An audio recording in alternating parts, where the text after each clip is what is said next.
घटनाचक्र में आपका बहुत बहुत स्वागत है। दो अहम सवाल, लेकिन दोनों जुड़े हुए सवाल हैं। भूमि अधिग्रहण बिल आज शोर शराबे और हंगामे के बीच में पेश हुआ लोकसभा में। सरकार के तरफ से बिल पेश करने पर विपक्ष ने लगातार हंगामा किया। एक पक्ष है, इसका दूसरा पक्ष जंतर मंतर पे अन्ना समेत कई और संगठन के नेता कार्यकर्ता भारी संख्या में इस बिल का विरोध कर रहे हैं। उनमें से एक है शिव कुमार शर्मा जी, जो हमारे साथ हैं इस वक्त स्टूडियो में। बहुत बहुत स्वागत है शिव कुमार जी आपका। हनन मुल्ला साहब हैं, सीपीएम के नेता हैं, आपका भी बहुत बहुत स्वागत है। रामाधार शर्मा जी हैं, कांग्रेस के नेता हैं। आनंद साहू हैं, युवा नेता हैं बीजेपी के।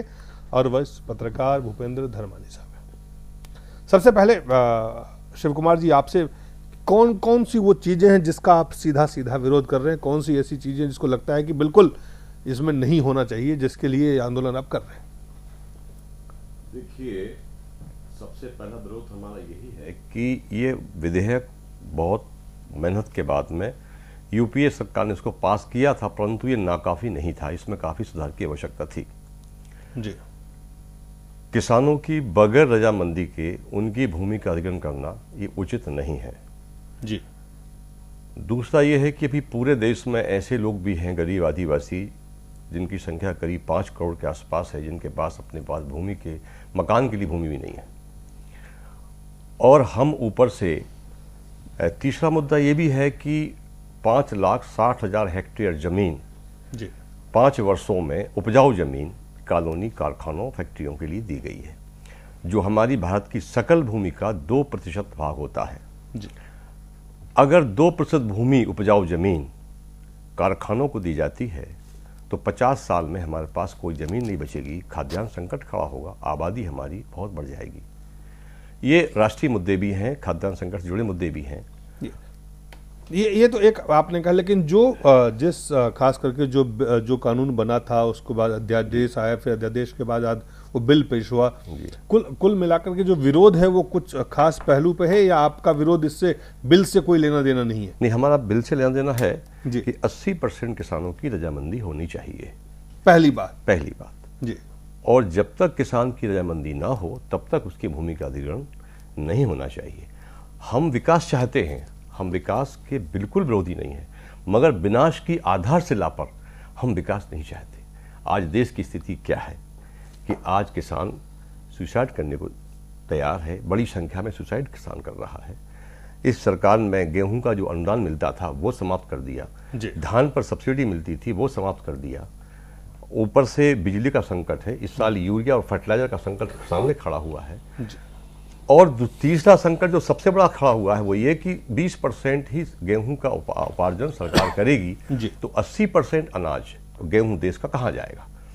तो जिससे एक बहुत बड़ा कोहराम मचने वाला है। और इस विधेयक में मैं जो देख रहा हूं कि एक बहुत बड़े तूफान की आहट दिखाई दे रही है। चलिए, आप तूफान की आहट देख रहे हैं। सबसे पहले आपको हम एक और हमारे साथ मेहमान है हनन मुल्ला साहब।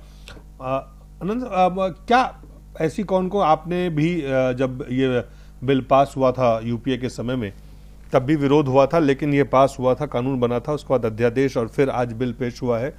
कुछ उसमें जो सरकार की तरफ से बात कही जा रही है कि ये कुछ सुधार किए गए हैं। जो विपक्ष है उनका मानना है कि नहीं, ये बिल किसी भी तरह से हम पास नहीं होने देंगे। कुल मिलाकर के जो असहमति है वो खास किन मुद्दों पे है आपकी? एक तो बात यही है, 120 साल लड़ाई के बाद जो साम्राज्यवादी ब्रिटिश का कानून था किसान को बर्बाद करके जमीन लूटने का, 120 साल लड़ाई का बाद फिर 207, 211, 213 एक कानून आया। और बहुत लड़ाई के बाद ये कानून में 213 बेहतर था साम्राज्यवादी कानून से, मगर उसमें भी कुछ खामियां था जो हम पूरा नहीं था, क्योंकि एक कमेटी में मैं था, जब एक चर्चा हुआ, इसको पारित हुआ, मगर वो लोकसभा भंग हो गया। उसके बाद अगले लोकसभा आया तो वो हमारा महाजन जी उसका बीजेपी का अध्यक्ष रही। और जब पार्लियामेंट में चर्चा हुआ, सुषमा स्वराज जी बोला ऐसा इसमें मुआवजा बहुत कम है। राजनाथ सिंह ने बोला इसमें क्या किसान का बहुत नुकसान होगा, इसको और सुधार करना चाहिए। इस सब के साथ उसको उस बिल को आखिर में पारित किया गया। मगर आज जो जो 120 साल से जो बिल बना था 9 महीने में बर्बाद कर दिया।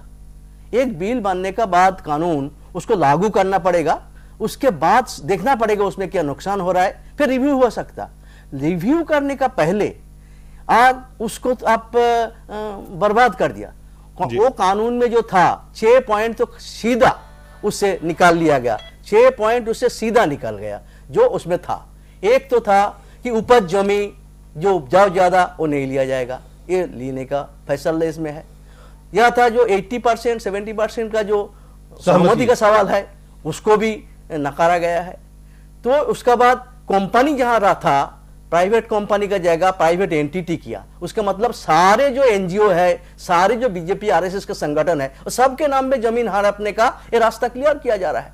इसके साथ साथ जो उसमें प्रावधान था कि उसका मुआवजा का दिया, मुआवजा में था कि खेत मजदूर आसपास में उसका जो नुकसान होगा उसको भी पहले बार हिंदुस्तान में किसान के साथ उसको माने कुछ सुविधा का था। और आखिर में जो था कि उस कानून सोशल इंपैक्ट स्टडी उसको विचार करना था, जिसमें समाज क्या नुकसान होगा, उसमें नुकसान कैसे भरपाई होगा, ये था। तो ये जो 6-7 जो मुख्य मुद्दे हैं उस कानून का प्लान था। आपसे मैं एक सवाल एक कानून का प्लान निकाल लिया। आपसे और शिव कुमार शर्मा जी से एक सवाल मैं पहले पूछना चाहता हूं, क्या कारण दिखता है कि ये जो तब्दीली जो आप कहते हैं सुधार करने की जरूरत थी एक तरफ से, दूसरी तरफ आप कह रहे हैं कि कहीं ना कहीं और ज्यादा चीजों को उसमें से निकाल लिया गया, उसके पीछे क्या कारण दिखाई दे रहा है आपको?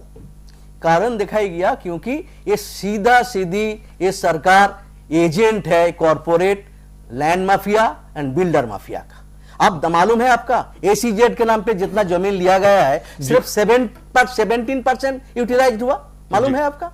बाकी कहां है वो जमीन?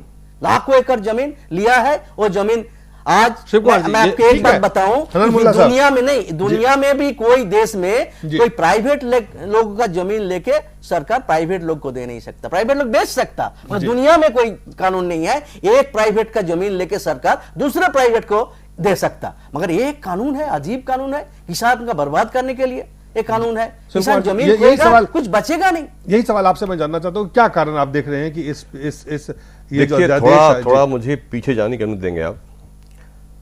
जब पहली बार मोदी जी सीएम थे गुजरात के, तो आते ही साथ उन्होंने 5 लाख किसानों पर लाठीचार्ज किया था 2 साल बाद, और 35,000 मुकदमे किसानों पर चलाए थे।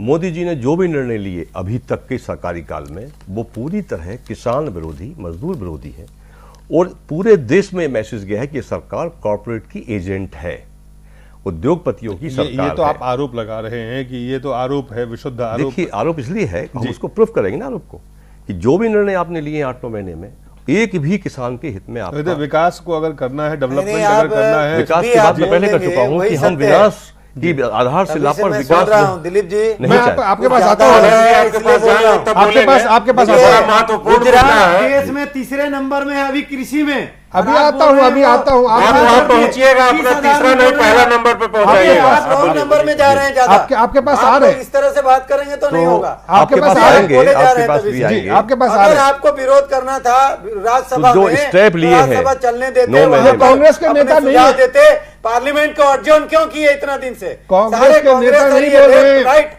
सारे मिल गए। अरे आप तो जिंदगी भर बाइकआउट किया, पार्लियामेंट को बर्बाद आप किया, पार्लियामेंट पिछले सालों से पार्लियामेंट चलने नहीं क्या बर्बाद किया? जब आप पार्लियामेंट चलने नहीं देता, भ्रष्टाचार के खिलाफ चर्चा लीडर होता था, पार्लियामेंट चलने नहीं देने कोई का। मंत्री को आनंद नहीं करना, आनंद ये साहू आप जी, लोग का काम है। आनंद साहू जी, आपका 9 महीना में आनंद साहू जी अभी आपके पास आ रहे हैं। इतना दुख हो गया कि आपके प्राण पास चला आ जा रहे रहा हैं। है। आपके पूरा पास आ रहे देश में हैं। आप ही वो आपके पास आ रहे हैं आनंद साहू जी, आपके पास आ रहे हैं जी। देखिए, हम किसी पार्टी के व्यक्ति नहीं है, बोलेंगे और मैं सुनता रहूंगा।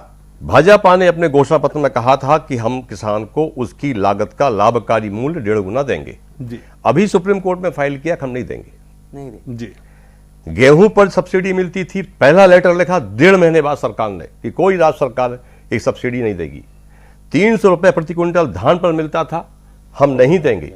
जितने भी निर्णय आपने लिए हैं, कल अल्प समय में लिए हैं, एक भी किसान के हित में यदि है तो हमको बताएं इस मंच से। ठीक है जी, चलिए आपके पास ही आ रहे हैं। 2 आपने हनान मुल्ला साहब को भी सुना और शिव कुमार शर्मा जी को भी आपने सुना। कि किसी भी किसान की जमीन को आप लेंगे, उसमें जो प्रावधान था किसानों की सहमति का वो हटा दिया आपने। मल्टी क्रॉप लैंड की बात थी, उसको नहीं लिया जाएगा, वो उसको भी शामिल कर लिया गया। तो जो सुधार आप करते हैं, किसानों की आप हित की बात करते हैं, और जो बात हरमन मुल्ला साहब और शिव कुमार शर्मा जी कह रहे हैं, उन किन तथ्यों को आप नकारते हैं, पहले ये बताइए आप मुझे, और किस आधार पर? दिलीप जी, मैं आधार बता रहा हूँ। एक चीज आप बताइए, आप हरियाणा में जाएंगे, अलग अलग राज्य की अलग अलग भौगोलिक परिस्थिति है जी। अगर हरियाणा में जाएंगे तो लगभग 99% जो भी लैंड होगा वो 3 फसल उगाने जैसा होता है। और अगर आप झारखंड में जाएंगे तो 1 फसल उगाने के जैसा भी भगवान के भरोसे होता है। अब अगर आप अगर चले जाएं उधर बंगाल में तो 2 फसल भी कई बार ईश्वर की कृपा से हो जाता है। 2 नहीं, बंगाल में धान का 2 फसल होता है। मैं इसीलिए बोल रहा हूँ, आप देखिए, मेरे को बोलने दीजिए, मैं बात को पूरा करने दीजिए। पूरी बात करिए, ठीक है। मैं अभी आप मध्य प्रदेश जाइए, मैं सुधार रहा था आपको। भाई साहब आप सुन लीजिए, my dear brother, my friend, आप सुन लीजिए। मध्य प्रदेश में जाइए, पंजाब से ज्यादा गेहूं उगाने वाला अगर कोई हो गया है अभी देश में तो मध्य प्रदेश हो गया है। उत्तर प्रदेश नहीं, आप चलिए उस पर नहीं, 18% कृषि मुद्दे में पे ग्रोथ केवल आपके ही कांग्रेस के सरकार में राष्ट्रपति से लेकर प्रधानमंत्री प्राइज दिया है मध्य प्रदेश गवर्नमेंट को। और किसकी सरकार है? चलिए आप मुद्दे पे आइए, मध्य प्रदेश गवर्नमेंट का प्रचार मत करिए उस पे। ये कहना है, मेरे को आगे बढ़ने दीजिए ना। मैं ये कह रहा हूं कि सरकार अगर जमीन अगर मेक इन इंडिया लाती है तो कहीं ना कहीं ये भी सोचती है कि अगर मेक इन इंडिया होगा, मैन्युफैक्चरिंग होगा तो युवाओं को रोजगार मिलेगा, किसान को जो अगर जमीन देंगे उनके बच्चे को भी रोजगार मिलेगा और उनको एक पैसा मिलेगा। जो आज कई ऐसे किसान हैं, बड़े बड़े जमींदार थे, आज उनके बेटा सड़क पे आ गए। क्यों? क्योंकि वो बच्चे जो है वो खेती नहीं कर पाए। क्योंकि आज खेती करना भी आप देखिए, लगातार ये सरकार कांग्रेस की रही, यूपीए की रही, हमारी सरकार नहीं रही, एक आध बार रही। लेकिन मैं एक बात बताना चाहूंगा, किसान आज खेती छोड़ करके और इसलिए भाग रहे हैं, पलायन कर रहे हैं, क्योंकि वो जितना लगाता है वो नहीं मिला। पिछले 10 साल में क्या किया इन्होंने, आपको मैं एक कॉन्फिडेंशियल, मेरा समय आएगा तो क्या क्या किया मैं बता रहा हूं। और क्या आप बताइएगा, क्या बताइएगा? सारा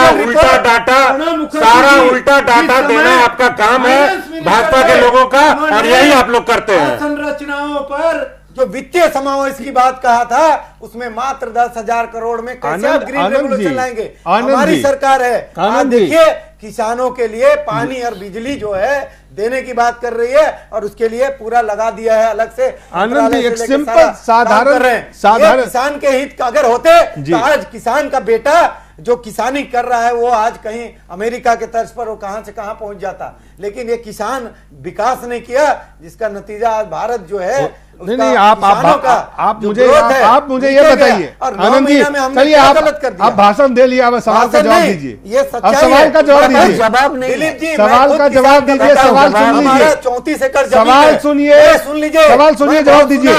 सवाल आनंद साहू जी सवाल सुनिए, उसका जवाब दीजिए कि क्या किसानों की जमीन, 10 रुपया से ऊपर क्या किसानों की जमीन बिना उनके सहमति से लिया जाना चाहिए? बिल्कुल नहीं लेना चाहिए। तो ये प्रावधान सरकार ने भी नहीं कहा है कि ये प्रावधान है या नहीं है? लेकिन मैं ये कह रहा हूं कि उनको 1 गुना के बजाय 4 गुना, 5 गुना, 10 गुना जितना मार्केट रेट आप प्रावधान पे नहीं आएंगे, आप मुद्दे पे नहीं आएंगे, आप भाषण देंगे। हमें छोटा सा ब्रेक लेना पड़ेगा, उसके बाद कांग्रेस के तरफ से पक्ष रखने वाले रामाधार जी से बात करेंगे एक छोटे से ब्रेक के बाद।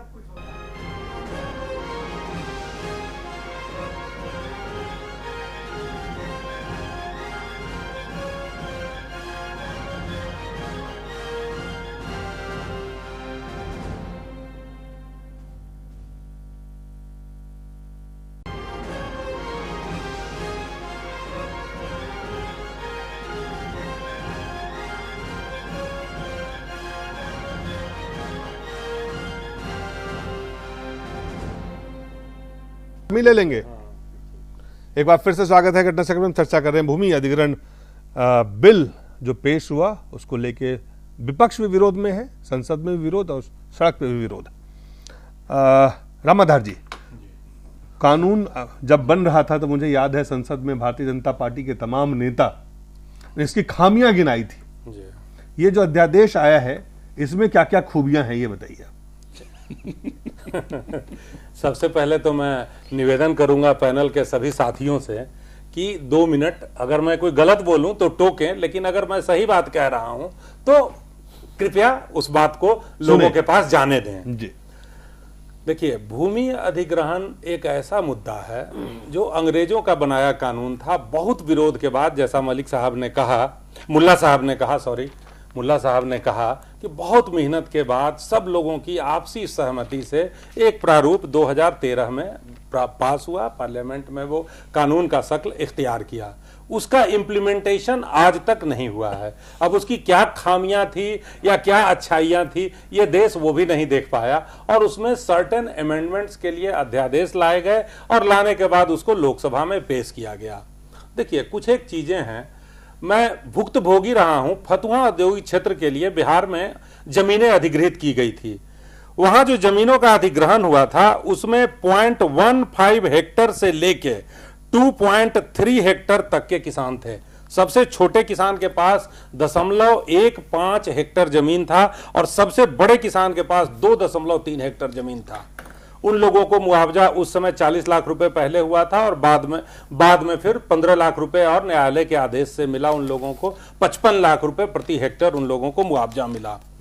उस जमाने में पैसे का वो चूंकि हुआ था, आपको 78 में एक्विजिशन हुआ था। सुनिए, किसान लोग जो थे वो पैसा जो मुआवजे का उनको मिला वो 2-3 वर्षों के अंदर अंदर मुआवजे का सारा पैसा उनका खत्म हो गया और फिर वो लोग मजदूर बन गए। जिसके पास 2-3 बिस्वा भी जमीन था, दिलीप जी, वो भी उसमें सब्जी वब्जी उपजा के एक टोकरी सब्जी बाजार में बेच आता था और 50-100 रुपए कमा के आ जाता था शाम में। और आज के दिन में वो पल्लेदारी करने लगा या मजदूरी करने लगा। बिल्कुल। तो ये अधिग्रहण जहां भी होता है वहां जो जमा हुआ है, जिसकी जड़ें हैं, जिसके पूर्वज वहां रहते थे, जहां वो रह रहा है, वो वहां से विस्थापित होना बड़ा कष्टदायक प्रक्रिया है।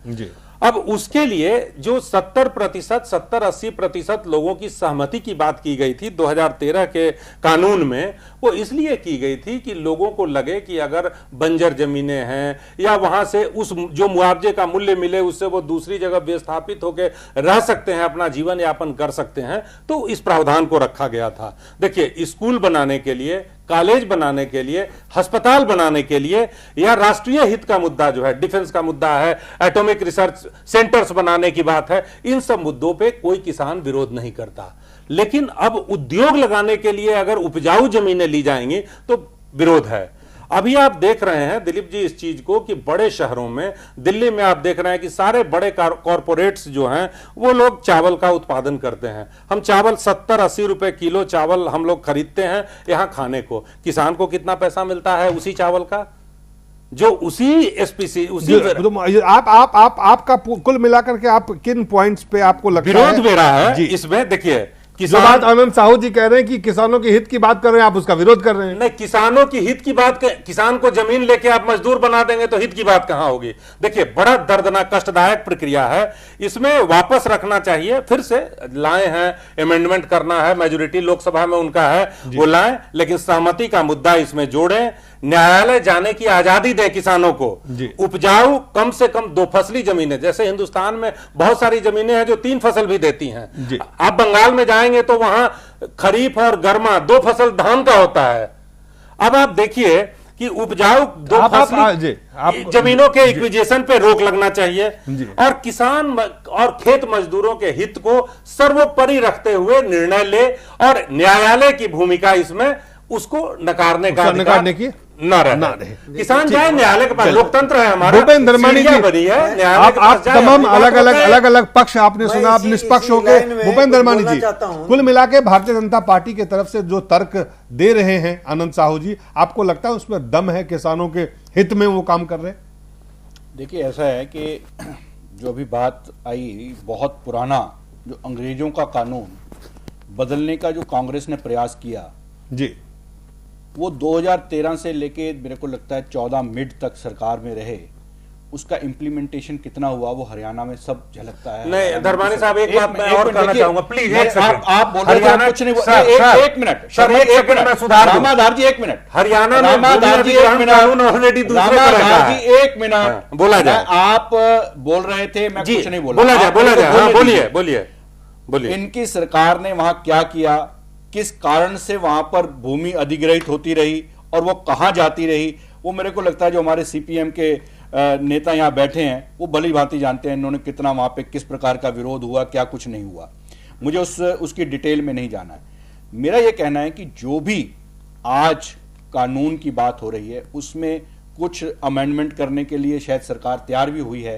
अभी शाम की जो चर्चा है जिसमें सोशल इम्पैक्ट की बात है और वो जो दूसरी आप सहमति की बात है, सहमति की बात है, मल्टी क्रॉप लैंड, उसके लिए सरकार सहमत भी हुई है। और अगर ये सहमति बन रही है तो मुझे लगता है कि सरकार ने अपनी कहीं ना कहीं चीजों को माना है कि ये आपको लगता है गलत तरीके से अगर मुझे ये लगता सहमति है है कि तो कुछ लोग जो हैं नरेंद्र मोदी के सरकार में गलत तरीके से सलाह दे रहे हैं। दलीप जी, मेरा ये कहना है, मेरा कुछ और मानना है, लोकतंत्र के अंदर सरकार और विपक्ष दोनों को इस प्रकार का कोई एटीट्यूड नहीं लेना चाहिए कि हमने जो कर दिया वो ठीक है।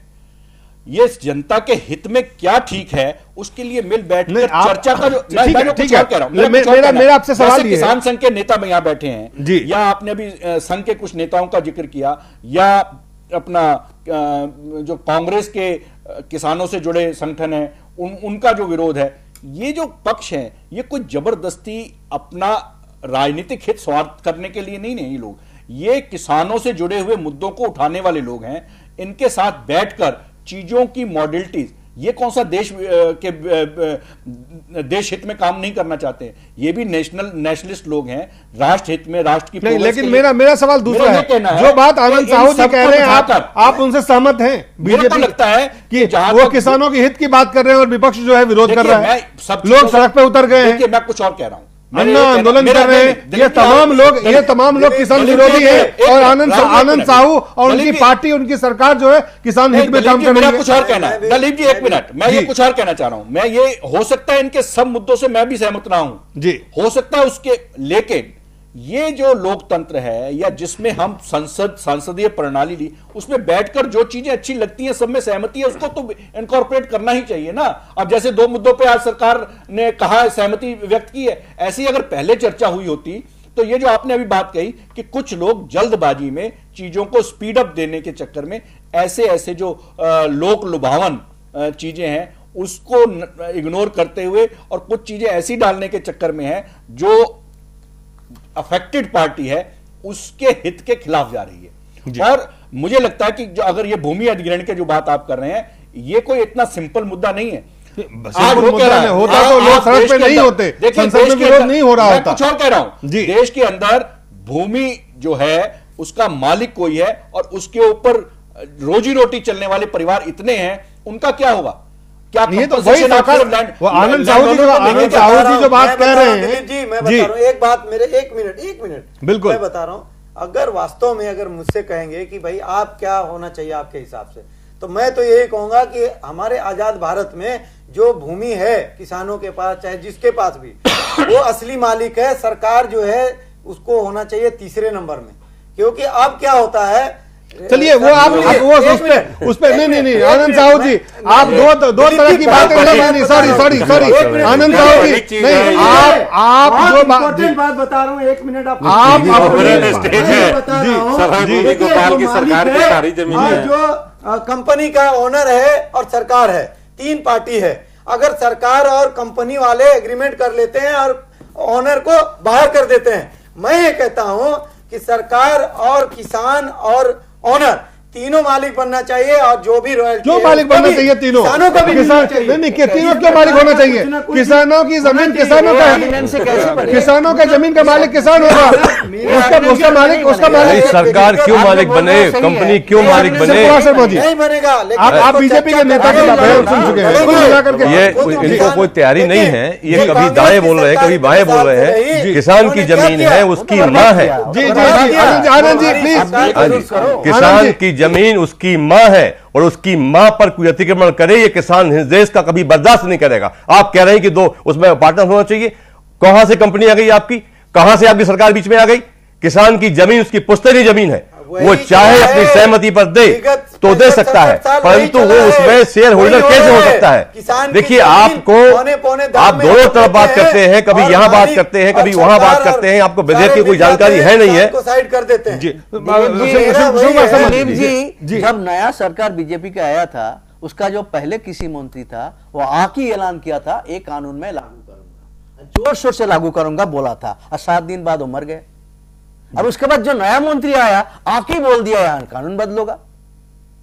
केवल लोग इसके पीछे है, मेरे मालूम नहीं, आपको तो मालूम नहीं चल। शिव कुमार जी, आपको क्या लगता है कौन लोग ये जो पूरी अभी अलग अलग संकेत आ रहे हैं, एक तरफ से कह रहे हैं कि जो विपक्ष हमला बोल रहा है उनको, उनकी जो भ्रम की स्थिति, मिथ जो बना रहे हैं उसको आप बेनकाब करिए। दूसरी तरफ धर्मानी जी बता रहे हैं अभी कि ये भी संकेत मिल रहे हैं कि सरकार इसमें सुधार करने के लिए तैयार भी है।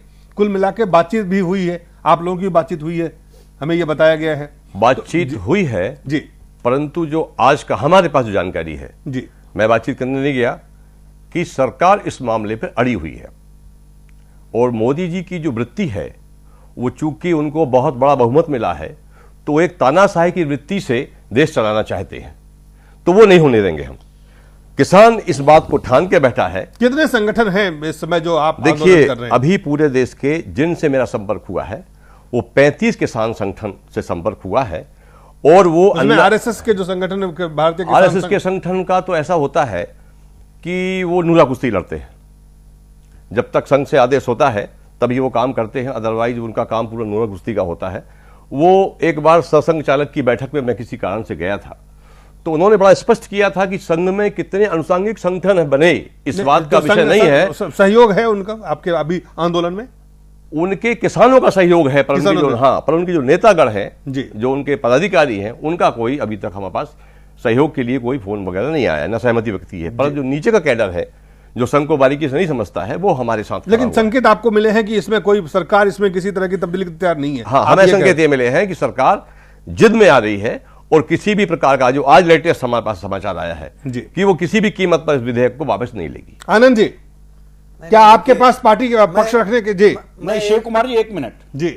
विधेयक वापस नहीं लेगी, लेकिन विधेयक के प्रावधानों में अगर अमेंडमेंट के लिए तैयार है, संशोधन के लिए तैयार है, तो मुझे लगता है कि विधेयक को वापस करवाना ये भी तो एक तरीके की जिद है। अगर उसमें आपको इच्छिक अमेंडमेंट मिलती हैं तो मुझे लगता है कि वो that is as good as withdrawn. चलिए, कुछ राजनीतिक प्रतिक्रियाएं हैं, हम आपको दिखाते हैं। Your government is bypassing parliament scrutiny because you bring in ordinances and coming up for scrutiny today. It's coming up in the Lok Sabha for scrutiny today. The standing committees don't scrutinize that. You pass them, you expect parliament to rubber stamp your ordinance way to legislate. That cannot happen. I'll you, we are very clear on that. I'll call you after. Saraj. No bill is being referred to standing committee. After that, This I'll give you a chance. This is a council of states. हम अपना कर्तव्य का निर्वहन करेंगे। देश की जनता देख रही है क्या हुआ। भूमि अधिग्रहण बिल में जो अमेंडमेंट किया गया, इसको लेकर जो अध्यादेश लाया गया है, तो उससे उस अध्यादेश का अध्ययन करने के बाद हमारी पार्टी इस नतीजे पर पहुंची है कि ये पूरा अध्यादेश किसानों के हित में नहीं है, बल्कि देश के कुछ मुट्ठी भर बड़े बड़े उद्योगपति और धन्ना सेठों के हित में है। तो इसलिए माननीय उपसभापति जी, मेरा ये कहना है कि मामला बड़ा अति गंभीर है, क्योंकि देश के अंदर इसको लेकर किसान काफी गुस्से में है, किसान आंदोलित है पूरे देश, और किसानों के हित को ध्यान में रखकर तो ऊपर सरकार को पुनर्विचार करना चाहिए। हमें आशय है कि लगातार ये सरकार किसान विरोधी काम कर रही है, किसानों के खिलाफ, और कुछ जो पूंजीपति हैं उनके पक्ष में। हम आज कहना चाहते हैं ये किसान विरोधी सरकार है और इसके परिणाम आगे चल के गंभीर होंगे, क्योंकि जनसंख्या बढ़ती चली जा रही है और खेती कम होती चली जा रही है। ये गंभीर है बात। 3% से लेके 4% प्रतिशत खेती कम हो रही है और जनसंख्या बढ़ रही। अब तो ये हालत होगी, जब ज़मीन कम हो जाएगी तो आपको अन्न कहाँ से मिलेगा। शरद जी ने कहा कि कुछ लोगों की मदद होगी, बहन जी ने भी इसका जिक्र किया। कौन से एक्सेप्ट पुराने कानून में जो यूपीए की सरकार लाई थी, कुछ प्रोसीजर से 13 कानूनों को अलग रखा गया।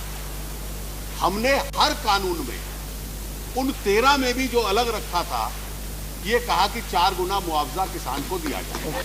जो 5 एग्जेम्प्टेड पर्पस हैं वो कौन से हैं? नेशनल सिक्योरिटी, दूसरा रूरल इंफ्रास्ट्रक्चर, जिसको शरद जी कहते हैं कॉर्पोरेट की मदद होगी, इसलिए मैंने कहा ग्रामीण सड़कें। तीसरा हाउसिंग फॉर पुअर, हाउसिंग नहीं, हाउसिंग फॉर पुअर, और उसको एग्जेम्प्ट किया। और आपको लगता है कि इंफ्रास्ट्रक्चर जिसकी जमीन की मालिक सरकार होगी, इंडस्ट्रियल कॉरिडोर, जो नैरो कॉरिडोर ग्रामीण क्षेत्र से हाईवे के साथ से निकलेगा, जिससे कि सारे ग्रामीण क्षेत्र का साथ में विकास होगा। हर एक जो अपवाद रखा है, उन पुराने 13 जो अपवाद यूपीए ने रखे थे उसके साथ, उससे ग्रामीण क्षेत्र को लाभ होने वाला है। एक बार शरद जी फिर जाके उस कानून को आप पढ़िए। और शरद यादव और अरुण जेटली के बीच भी नोकझोंक, वो भी आप देख लें। इस देश में जो सबसे बड़ा उद्योग है वो एग्रीकल्चर है, और उसके बारे में इनने किसी से भी इन्हीं की पार्टी और हम लोगों ने एक कानून बनाया, 1 साल में वो जमीन पे भी नहीं आया, और इन्होंने पूरी तरह से बदल के ऐसा बदला कि अंग्रेजों का कानून के पीछे छूट गया। 120 बरस बाद हिंदुस्तान के किसानों का खेत और खलियान लेने का जो मामला है, अब ये कह रहे हैं कि अभी आएगा, ये हमें मालूम है, ये यहाँ नहीं आएगा। ये 3 बिल जो विड्रॉ कर रहे हैं, ये इनके पास मैसिव मेजॉरिटी हो गई है, तो ये बुलडोजर कुचलना चाहते हैं देश को, लेकिन ये कभी होगा नहीं। नीतियों में मतभेद हो सकता है। आपकी जो नीति है वो चाहती है कि इस देश में सिंचाई की योजना ना बने, ग्रामीण सड़क ना बने। आप अपनी नीति को कई बार इसको सोच के देखिए। एक छोटा सा ब्रेक लेते हैं, ब्रेक के बाद जल्द वापस लौटते हैं और चर्चा जारी रखेंगे।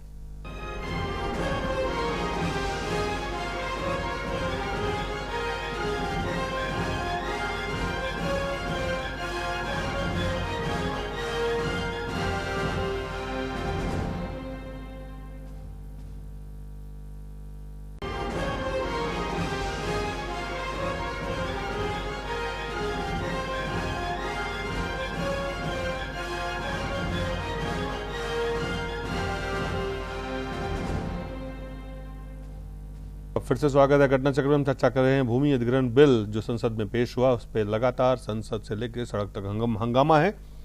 बीजेपी के अध्यक्ष ने भी 8 सदस्यीय कमेटी बनाई है ताकि वो तमाम जो संगठन से, किसानों से मशवरा करके और उस पर जो सुझाव दें, सरकार को सुझाव दें। लेकिन सरकार की तरफ से जो संदेश भी, संकेत भी हैं कि वो अपने सांसदों को कह रहे हैं कि विपक्ष जो भ्रम फैला रहा है उसका भी जवाब दें। सवाल ये है कि क्या इस पे वाकई भ्रम फैलाया जा रहा है?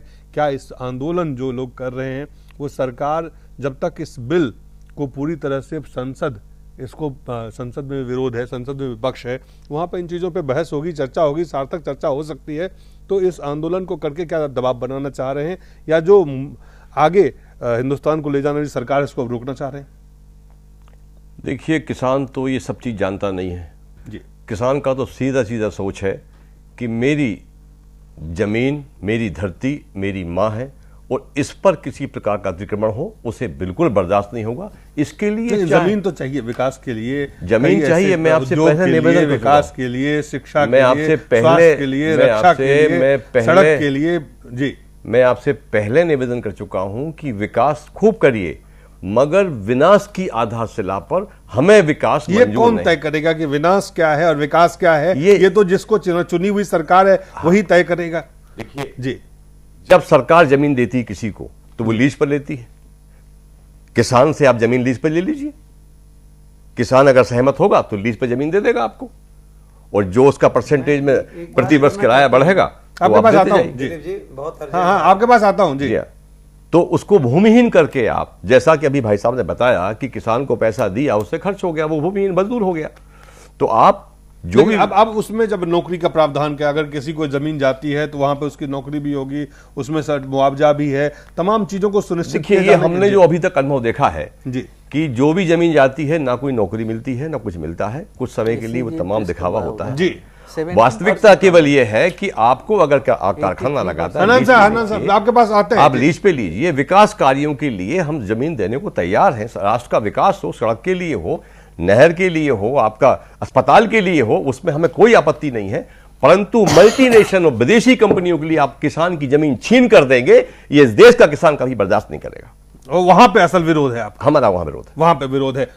जो आनंदुल्लाह साहब, जो 3-4 अहम बातें हैं, एक तो डिसएग्रीमेंट, सहमति और असहमति की बात है जहां पर कि विपक्ष सरकार को घेर रही है। दूसरा है कि आप सोशल इंपैक्ट असेसमेंट की बात थी, उसको आप हटा रहे हैं, और मल्टी क्रॉप लैंड, ये 3 अहम पहलू हैं जिसको लेके आप लोग विरोध कर रहे हैं। इसमें क्या लगता है कि कहां तक चीजें, खास करके जब आपको विकास करना हो, आपको जमीन चाहिए, आपको रक्षा, हर क्षेत्र, हर चीज में जमीन चाहिए, उसके बिना कुछ होता नहीं है।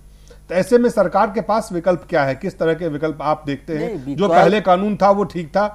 नहीं, वो बहुत बोला ना, ये कानून 120 साल लड़ने के बाद बना था जी, रातारात नहीं बना था। ठीक है, अगर रातारात खत्म किया जा रहा है, विरोध तो इन जगह में है, तरीका क्या है? कोई डिस्कशन किसी का नहीं किया। तो इसलिए जो है, हम ऑल इंडिया किसान सभा, अखिल भारत किसान सभा 1936 साल से किसान के जमीन के लिए लड़ रहे हैं, और ये हर लगातार दिखता है, जो भी सरकार आता है किसान का जमीन हड़प रहा है। आज इस परिस्थिति में आपका जमीन, कोर्ट खराब हो जाएगा, फट जाएगा, आप नया कोर्ट ले सकता, मगर जमीन एक बार चला जाएगा, वो जमीन वापस नहीं आएगा, उसके ऊपर उसका जिंदगी है। अब सोचेंगे नहीं, किसका विकास है? अदानी का विकास है, अंबानी का विकास है, लाखों करोड़ों किसान का विकास में अंबानी और अदानी के बाहर भी चीजें नहीं, वो एक चीज है दिलीप जी, नहीं है। ये जो 400 सवाल है, उसको मुख्य जो बात है कानून, आप ही के पास आ रहे हैं आनंद जी। 4-5 मुख्य जो बात उस कानून में था, उससे जिस तरह निकाल लिया गया, वो कानून खोखला हो गया, उसको कोई फायदा नहीं है जी। इसलिए हमारा आज जो आनंद जी जवाब दीजिए और प्रिसाइजली पॉइंटेड जवाब दीजिए। आज 50-60 संगठन, आज किसान संगठन आनंद साहू जी रास्ता में लड़ाई लड़ा, ये लड़ाई आगे बढ़ेगा, वो लड़ाई आगे बढ़ेगा, नहीं चकता। लड़ाई बहुत अच्छी बात है, आप करिए, किसानों के नाम पर जो आंदोलन करना है वो करिए। हमारी सरकार जो भी किसान हित में होगा वो करेगी, और करी है, और करेगी, और करेगी। लेकिन मैं एक बात यहाँ जोड़ना चाहता हूँ कि आप एक चीज बताइए, रिलायंस को किसने पैदा किया? भारतीय जनता पार्टी ने नहीं पैदा किया। अदानी को कर रहे हैं, अडानी को भी भारतीय जनता पार्टी ने नहीं पैदा अडानी किया। उद्योगपति वो भाजपा की सरकार से पहले से है वो। चलिए, अडानी और अंबानी हम चर्चा नहीं कर रहे हैं। टाटा को किसने लाया? हमने नहीं लाया। बिरला को हमने नहीं लाया।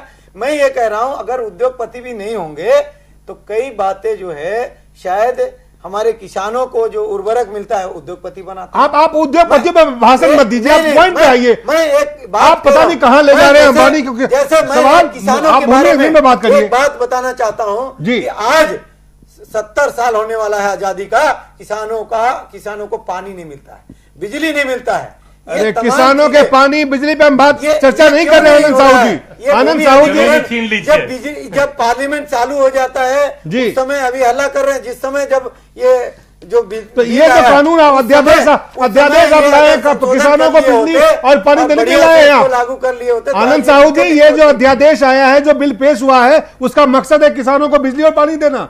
बिल्कुल, और सड़क और रेल सब कुछ। नहीं, आप फिर सड़क, फिर इंडस्ट्रियल कॉरिडोर, प्रधानमंत्री जी ने ये कहा। अरे आप सुनते तो नहीं है, यही आप भाषण तो आपके भाषण सुनने नहीं दे रहे हो जी। चाहे उन्होंने कहा कि अगर टमाटर किसान का आता है तो पहले टमाटर लोड होना जब हमारी जमीन नहीं रहेगी तो हम क्या करेंगे खाद पानी का? यहाँ तो कह रहे जब जमीन नहीं रहेगी तो अगर जमीन नहीं रहेगी तो क्या करेंगे? तब कौन सा टमाटर उगाएंगे? आने वाला टमाटर कहाँ उगाएंगे? जमीन रहेगी तब तो। जब जमीन नहीं बचेगी तो क्या करेंगे आपकी बिजली का? क्या करेंगे आपके खाद का? क्या करेंगे आपके? अटल जी ने लाखों करोड़ दिया सिंचाई का। नेशनल हाईवे को जान रहे लोग, तो यही किसानों के हित में, किसानों के हित में काम कर रहे हैं रामाधार जी। ऐसा कुछ नहीं है, सड़क नहीं बनेंगे, पानी नहीं होगा, नहर चलिए नहीं होगा।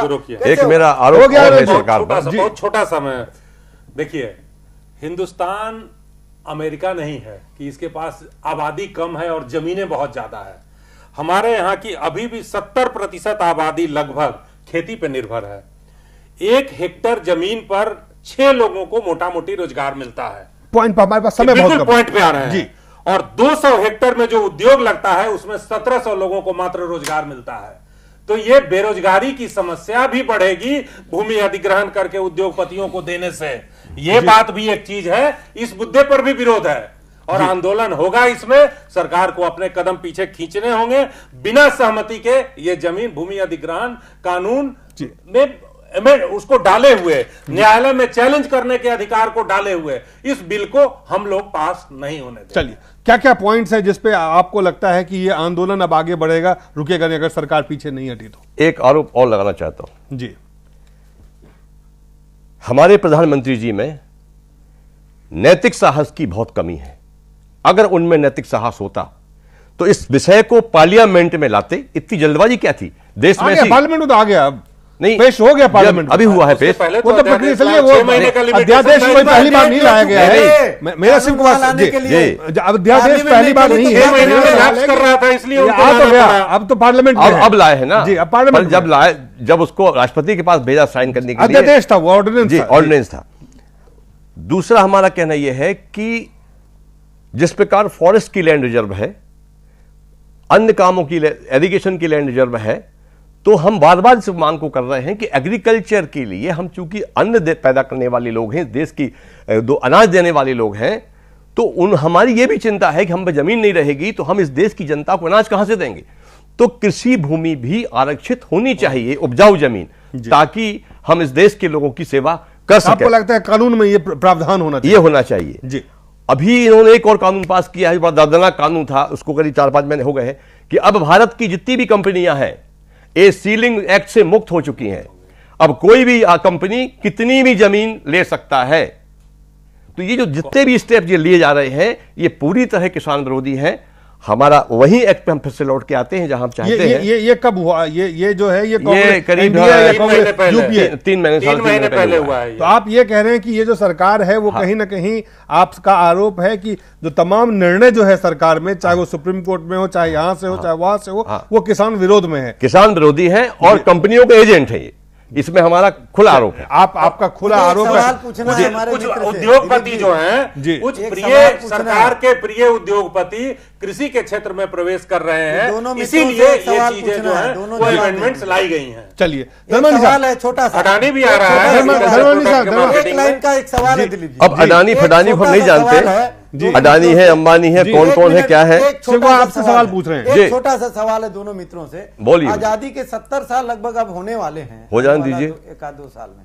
मैं ये कह रहा हूं, लाखों किसान मर रहे हैं, सुसाइड कर रहे हैं, उनको पानी नहीं मिलता, उनका जो जितना लागत है वो नहीं मिलता, तब आप लोग कहां सोए हुए तो थे? क्या ये सरकार कृषि मूल्य का आप निर्धारण करेगी? कृषि उपज के मूल्य का मुद्दा नहीं। हमारे साहू जी अभी आपने 3 दिन पहले सुप्रीम कोर्ट में हलफनामा दिया है कि सरकार लाभकारी मूल्य किसानों को नहीं दे सकती। अभी आपने सुप्रीम कोर्ट में कहा है लाभकारी मूल्य की बात आपके घोषणा पत्र में लिखी हुई है। लाखों किसान सुसाइड कर लिए। चलिए, उसमें उतने दोषी आप भी हैं, अब लाखों से करोड़ों करने वाले हैं जिसके हत्यारे आप कहलाएंगे। आप यूनियन चलाते हैं, what you did for them, आप बताइए। चलिए, उन्होंने नहीं किया, आपने किया।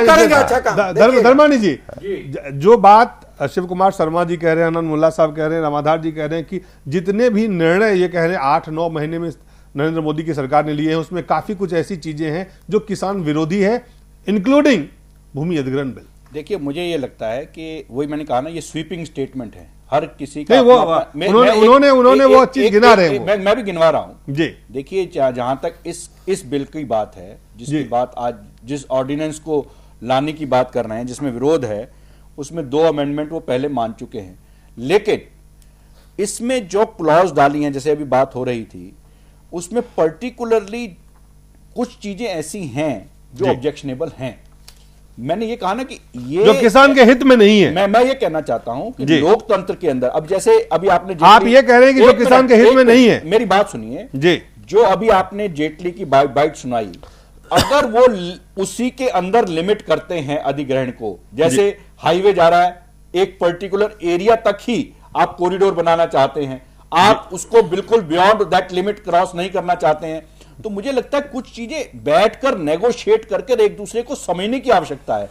और अगर उसमें वास्तव में आप दोनों ही हित चाहते हैं, कांग्रेस का, उसका, किसान का, तो मुझे लगता है कि किसान के हित के लिए अगर दोनों ही लड़ाई लड़ रहे हैं तो बैठकर नेगोशिएशन क्यों नहीं करते। और ये नेगोशिएशन होकर चीजें रिजॉल्व होने वाली हैं, ऐसा कुछ भी नहीं है कि जो रिजॉल्व नहीं हो सकती। और इसके लिए मेरे को लगता है कि जिस प्रकार एक नेगोशिएशन होती रही है उस प्रकार का एक पहल की जानी चाहिए और सभी पार्टीज कंसर्न को बिठाकर अपना मुद्दा समझाया जाना चाहिए और उसी के अंदर इसको लिमिट किया जाना चाहिए। इस प्रावधान में कुछ अच्छाइयां भी हैं, ऐसा नहीं है कि क्या अच्छाइयां हैं, आपको कौन सी अच्छाइयां हैं? अच्छाइयां देखिए, उसमें जैसे अभी बात हमारे मुल्ला जी कह रहे थे कि उसमें जो 13 उन्होंने एक्ट जो है इंक्लूड किए हैं, वो एक बहुत बड़ा इशू है, वो कोई छोटा इशू नहीं है। उसको भी आपको सिर्फ ऐसे ही जो सोशल इम्पैक्ट, अगर आप देखें तो केरला और हरियाणा, ये दोनों स्टेट ऐसे हैं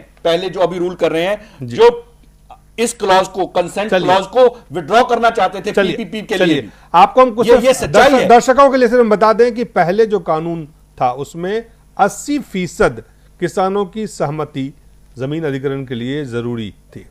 पीपीपी प्रोजेक्ट्स के मामले में 70% सहमति जरूरी थी। इसके साथ ही सोशल सर्वे, सोशल इंपैक्ट असेसमेंट वो करना जरूरी था।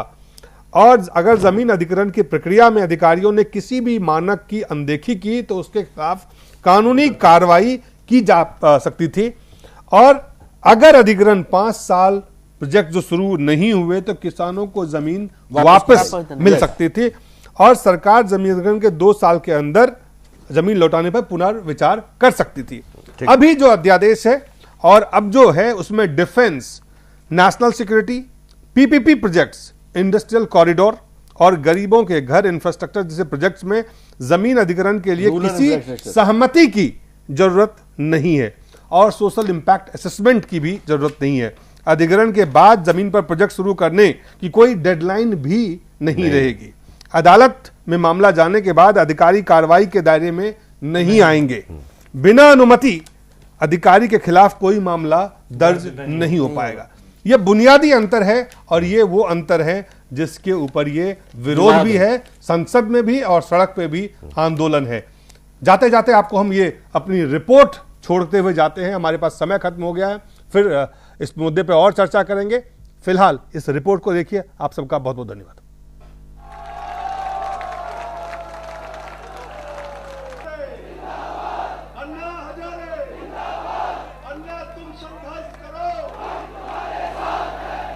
ये दोनों तस्वीरें उन्हीं अन्ना हजारे के आंदोलन की है जिनके खाते में जनता के हित के लिए लड़ने के कई खिताब हैं। दोनों तस्वीरें अन्ना के 2 अलग अलग आंदोलनों की हैं, एक भ्रष्टाचार के खिलाफ तो दूसरा किसानों के हित और हक के नाम पर। इनसे बहुत कुछ अलग भले ना हो, लेकिन मंच पर नजर आ रहे लोगों की तकदीर जरूर बदली है।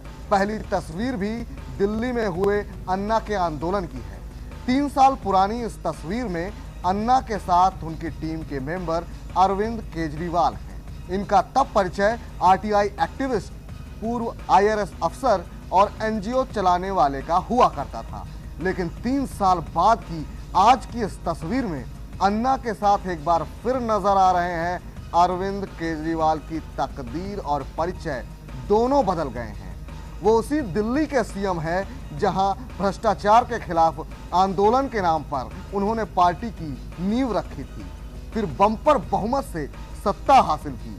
हालांकि इस तस्वीर के पूरा होने में कोई 3 साल का वक्त गुजर गया।